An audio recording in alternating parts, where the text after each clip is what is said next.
Welcome to the Copper King Mine and Railroad. Today we're going to talk about track work. It was an everyday occurrence at the mine, so stay tuned. Track work. We're going to talk about track work today.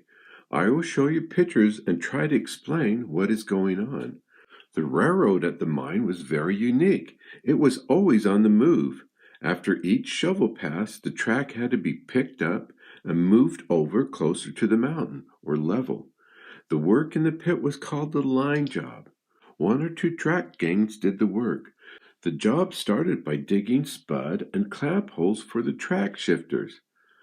After the shovel made a pass, there was an overspill between the ties, so you had to dig down and find a spot between the railroad ties where the shifter could drop his spud down. Then the shifters, now usually working two in tandem, lifted the rail out of the overspill. At the same time, at each end of the job, gang members would be undoing fish plates that held the rails together. Now, this was a predetermined spot where the line job was going to start and end. A dozer would have already leveled off a spot where the track would be placed. This picture shows a nice level spot to pull the track over to. Once the track was out of the overspill, shifters could now shift whole sections of tracks over to the new level spot. By the time I worked on a line job in 1969, they would use a dozer with a winch, cable, and hook to pull the sections of track over. This went fast. Now the track gang had to straighten, replace, tighten up the ties, all the time checking the gauge, the 4 feet, 8.5 inches between the rails. Replacing ties and tightening them up was usually done with 3-man crews. A man with a claw bar pressing the tie tight next to the rail where 2 men spiked it down. The railroad ties at the mine were made of hardwood so they could be used over and over again. This wonderful color picture shows the track gang respiking the ties. Luckily, this day they have a track machine with a large air compressor. They're using air hammers to spike. The man in the blue hat is tightening the tie against the rail with a shovel. He's doing that from the center of the rails, probably no room at the end of the tie. This was also called nipping. The rails at each end of the line job now had to be pieced back together. That meant cutting the rail and drilling holes for the fish plate to splice the rails together, sometimes using a Dutchman. A Dutchman is just a short piece of rail. Here's a picture of a Dutchman. In this interesting older photo, they're cutting a piece of rail with a rail chisel.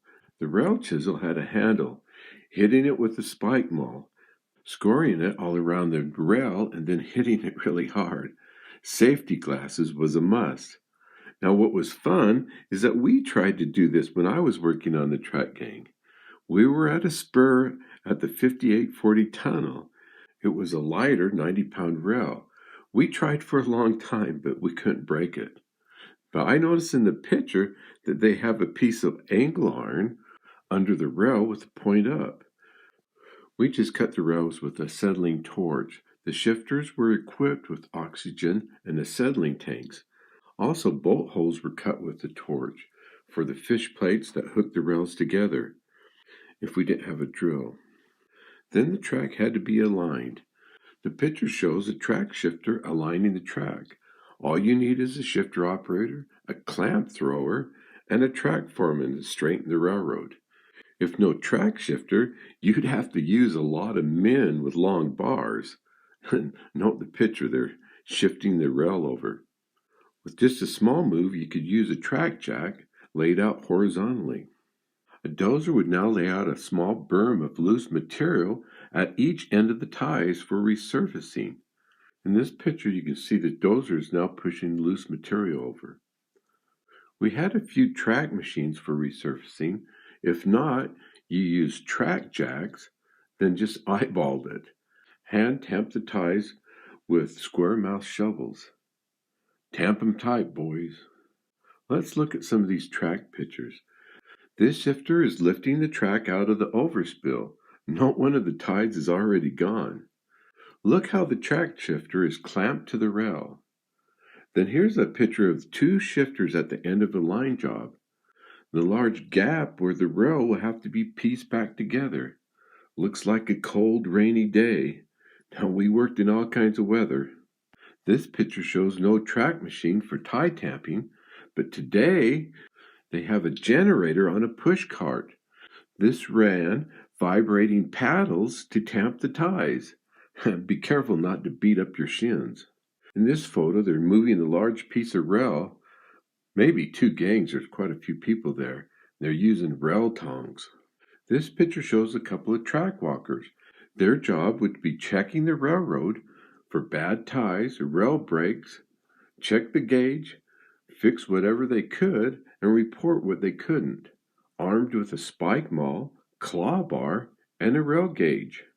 This photo shows a college gang working out on the main line.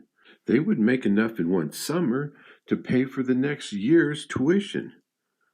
And it taught them how to work. This is a neat picture. This is an all-women track gang during World War II when they was short on men up the mine. Looks like they're working by the little town of Copperfield. Now they're dressing out the track. Here's some tools of the track gang. We got a push cart, a track jack, a spike maul. Here's a claw bar. And then there was rail tongs, tie tongs, a short handle, square mouth shovel, and a track wrench. So that's track work at Beam Canyon Mine.